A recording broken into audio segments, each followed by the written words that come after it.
What's up guys, Luke Deutschlander here today with another video. If you guys like my videos, please like, share, and subscribe. I would also love to hear your feedback in the comments. So today I wanted to cover a topic about buying iPhones. I hear about a lot of people getting screwed over buying iPhones because they didn't check them over completely. Now buying iPhones is actually pretty simple. There's only 6 steps here that I take, and I'm going to sum it all up in hopefully under 15 minutes, and that way you guys can take this video, go apply it, and hopefully make some more money and not ever get scammed again when buying an iPhone. So anyways guys, let's talk about number 1 here on the board. So where to meet up. So when you are going to check out an iPhone, you will need Wi-Fi to set it up. So for that reason, I recommend that you meet at a Starbucks, a McDonald's, or a Burger King, or a Books and Noble, or somewhere that has Wi-Fi. Coffee shops are kind of a popular one. I really like them just because they're kind of neutral. You know, nobody really hates coffee. So some people might frown at McDonald's because it's trashy, or it's this, or it's that, or it's fast food. So I like to meet up at Starbucks. It's just kind of a neutral place. They have Wi-Fi.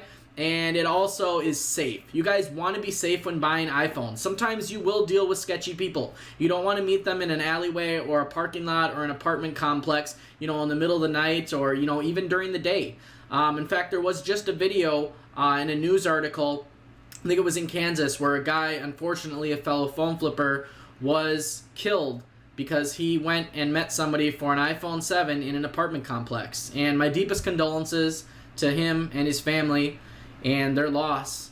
And you know, it's tragic to hear stuff like that, and that is why I cannot stress enough, guys, you have to be safe when meeting up with people. So for that reason, guys, like I said, be safe. And then also you need Wi-Fi to set up the iPhone. So 2 reasons for that. Number 2, guys, on the list, checking the IMEI. How do I check out the IMEI on an iPhone just to make sure, you know, everything is good and there's nothing majorly wrong with it? So guys, number 1, how do you find the IMEI? So I'm going to use an iPhone X here, for example. So the iPhone X is a little bit tricky. It's one of the newer phones out there. A lot of people are buying and selling them. And on older models like the iPhone 6, the IMEI was actually printed right down there in the bottom. But if you can see here on the camera, might be hard to see, there is no IMEI printed on the bottom of this iPhone X. So for that reason, guys, what I recommend doing before you go out and buy iPhones is I recommend you go and get a SIM card pick. Now you can find these on eBay. Just go onto eBay and then search SIM card tool or SIM card pick, and they will pop up. They're really cheap. Just order some. It's going to save you a lot of stress later. So anyways, guys, the foolproof way to check an iPhone X for the IMEI is to actually take the SIM card pick, and you're going to locate the SIM card tray, which is usually on the right side of the phone, and you're just going to pop out the SIM card tray. And then upon popping out the SIM card tray, it's super small, you're going to be able to flip it around, and on the back there's going to be the IMEI engraved in silver. Now you guys might not be able to see this just because the camera might not focus in on this, but right here is where the IMEI will be. So along this strip, that is where the IMEI will be, guys. Now, there's probably people who are going to say, well, what if the SIM card tray is in the phone? Or what if they switch the SIM card tray? So 90% of the time, the SIM card tray will not be switched. However, if the phone is missing the SIM card tray, guys, that is a big red flag that the phone is legitimately stolen or it is lost. Now, another way you can check the IMEI if the phone is fully functional and powered on is you can just basically turn the phone on. You're going to be at the default screen here, and then in the bottom left corner, you're going to want to click this blue icon. And then from there, you're going to see the IMEI number and all of that stuff. And I'm going to show it because this phone is iCloud locked actually, and so for that reason being, you know, the IMEI is toast anyways. So speaking of, you know, just buying iPhones, the story with this phone is I met a very nice lady. She paid $800 for this phone, and turns out the phone was iCloud locked. So she could not get a hold of the original owner. I tried as well, and there was no way to contact the original owner, so now it's going to be sold as parts. I paid $270 for this. She paid $800. So she lost over $500 because of the fact that she didn't know the proper steps to buy an iPhone and check it, you know, for passwords and iCloud lock and all that kind of stuff. So anyways, getting back on topic, guys, number 2, checking the IMEI. So once you've located the IMEI either from the SIM card tray or internally from the phone or on the back of the phone if it's an older model iPhone, then is what I recommend is I recommend you check the IMEI on IMEIPro.com, Swappa, SickW, and for iPhone, sometimes iUnlocker.net. Now, I like to actually personally run IMEIs on 2 to 3 different websites. And the reason being is all of these websites are pulling their results from other sourced websites, like an internal search engine. So they're not all searching off of the same site. However, most of them run kind of in the same algorithms, as in if one says it's clean, the other one's going to say it's clean. If one says it's blacklisted, the other one will say it blacklisted. So I run it on 2 to 3 different websites, and if all 3 of them say that they're clean, then it's pretty safe to say that the phone does not have a balance zone on it, and it's not blacklisted or locked or stolen. So that's just, an extra precaution that I like to take. I know a lot of people only check them on website, but I like to do 2 or 3 just to make sure. Not to mention, if you guys do go to check the IMEI in person when you meet up with them, and let's say the IMEI comes back bad, you can use this as a negotiation technique while you're there sitting in person. Now, I like to negotiate IMEIs, and if they're blacklisted or financed, in person, because I personally believe you can close 80% or more deals in person rather than doing it over the phone or over text. There's something about being there in person and actually talking to them and reasoning with them. Typically, people can pick up on your emotions. They can sense that you're being sincere. You're not trying to rip them off, versus text. It's kind of hard to read somebody's emotions, and you're probably going to get a better deal if you use negotiating in person. Okay, so number 3, guys, making sure iCloud lock is gone.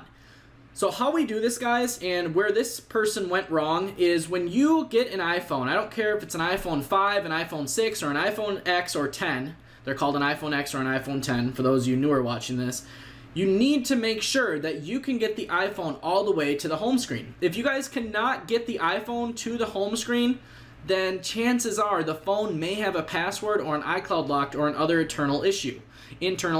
So for that being, guys, I want to show you, we're going to take this iPhone X here, and we're going to hit English, and then we're going to hit United States, and then it's going to say Quick Start, and we're going to go down here on the bottom, and we're going to hit Setup Manually.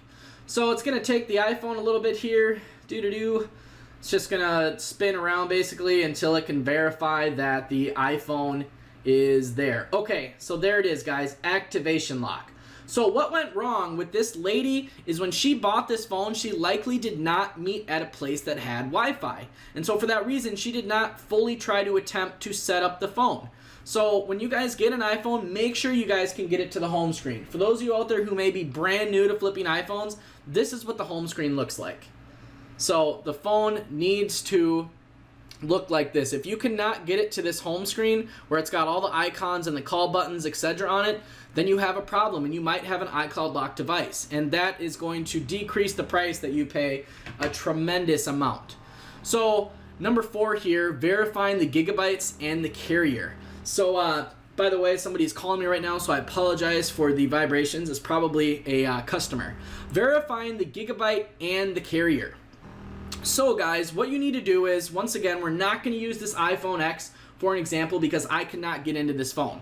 But what we are going to do is we're going to use this iPhone 6s Plus that I have sitting here, and I'm going to show you guys what you should be doing to verify the gigabyte and how to kind of find out the carrier of the phone even if the customer doesn't really know. So number 1, verifying the gigabyte. So what you're going to do is you're on the home screen here. You'll see this little gear icon towards the middle of the phone. I'm going to try and get the camera to focus right there. You can see the settings. And then you're going to hit settings. Now once you guys are into settings, we're going to kind of go back up to number 3 here. I couldn't show you on the iPhone X how to make sure iCloud is gone, but this is how you do it. So when you go into settings, this is going to be the first thing that you see. The top thing that says sign into your iPhone, that is where you sign into iCloud. Now if you buy a phone and that shows somebody's email there or their picture, that means there is an iCloud attached to the phone, and that needs to be signed out of before you buy the phone. If not, it's considered an iCloud locked phone and you don't really want to buy those. So anyway, scrolling down here, we're going to go to General, and by clicking General right there, you can see the tab. That is going to bring up the internals of the phone and a little bit about the phone. After clicking General, you'll see a menu that has About Phone on the top, or About. You're going to click About. Now from there, you're going to be able to scroll down and you're going to be able to see the gigabyte size of the phone.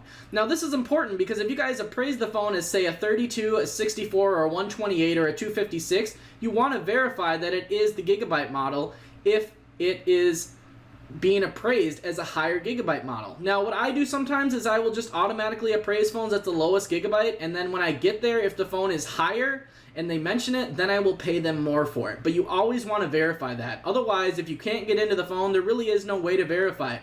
So example, if the phone has a broken LCD or if the phone is completely water damaged, there's no way to verify that the phone is a 64 gigabyte and that it's a higher end model rather than the base one. And so for that reason, you always price phones that are damaged, locked, or broken as the lowest gigabyte model. Another thing that I want to bring up with number 4 is, how do you tell which carrier the phone was used with?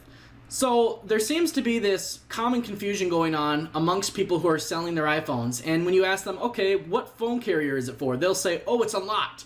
They just like to say the word, oh, it's unlocked. And that screws people up every time. I don't know who started the fad of saying my phone's unlocked, but whoever did is wrong. So I want you guys to throw that out for a second and listen to this. The best way to actually find out what carrier the phone is for is, instead of asking the customer, what carrier is it for? After they ask you, or after they reply to you and say, oh, it's unlocked, say, okay, great. What phone company did you use it on? Then they'll typically say, oh, I used it on AT&T. It seems like people get confused when you say the word carrier for some reason. So for that reason, I like to say, what phone company did you use it on? Now, if the customer still says it's unlocked, if they're being difficult, there is one other way that is kind of a great way to determine which phone company it was used for. So going back into the phone here, we're still under the settings menu. If you scroll down underneath the gigabytes, you'll see down here where my finger's tapping, there's a thing called carrier.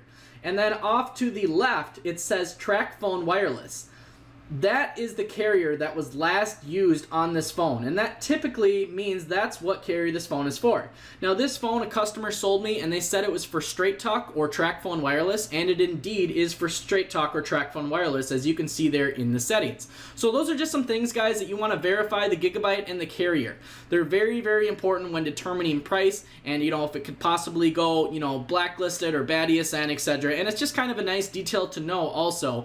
And not to mention, when you get a customer that knows what carrier it was for right away, typically those are going to be better sellers. The people who are kind of sketchy that say, oh, my phone's unlocked and I don't really know what phone company it was for, keep your guard up when you're buying from those kind of people.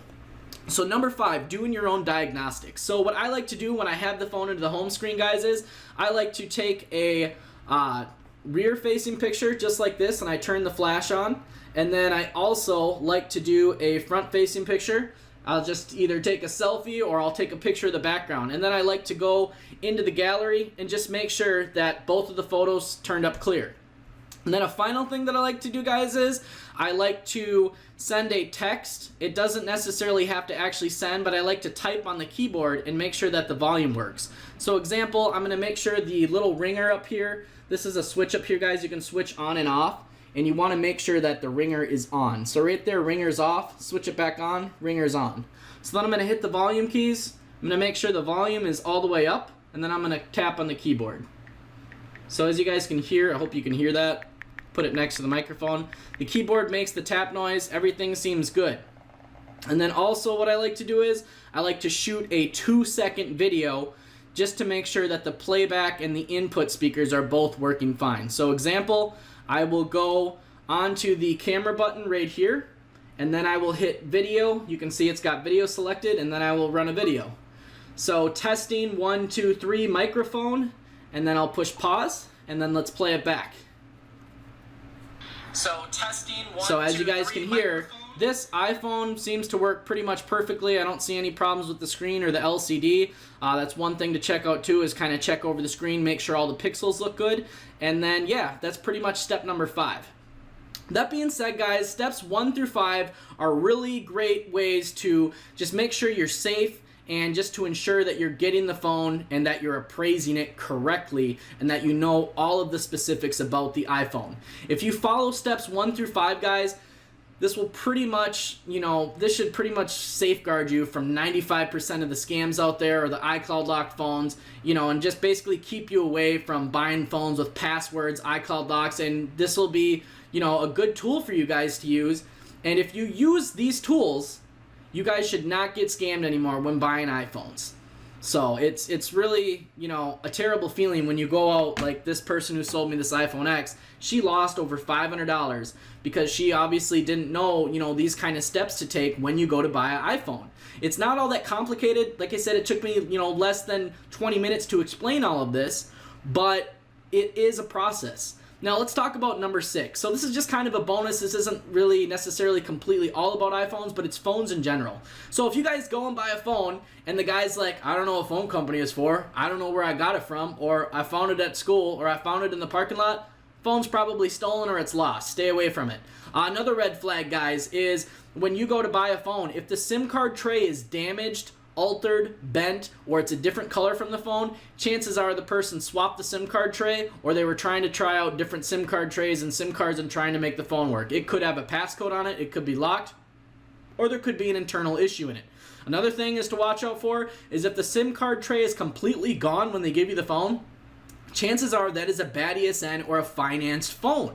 Reason being is people don't just take out the SIM card trays of their phones. Who does that? You know, it's just kind of a sketchy thing. Another thing, guys, is when people bring you phones and they did not charge them before they meet you. That is a big red flag. It's very easy to just say, oh, you know, I forgot the charger before I brought this to you, and it's a 256 gigabyte. Well, you might bring it home, and you might have trusted that person because they had a good talk lingo or a good talk game, and you get home and you find out the phone's actually only a 64 gigabyte and it's iCloud locked, just like this phone right here. So always make sure, guys, that you are kind of watching for these red flags. Those are just, you know, 3 red flags to kind of watch for. They're big ones and they're very common, but just keep your guard up, guys. Don't let people smooth things over when you meet up with them in person and let them, you know, basically talk you out of letting your guard down. So anyways, guys, I hope you guys enjoyed the video, and I hope this helps some of you guys. I'll have more videos coming out soon. Make sure you guys like, share, and subscribe. And if you guys have any feedback or comments, leave them in the comment section. If you have any questions too, I'd love to hear from you guys and love to answer. I think that pretty much sums everything up. So thank you guys for watching. I'll see you in the next video.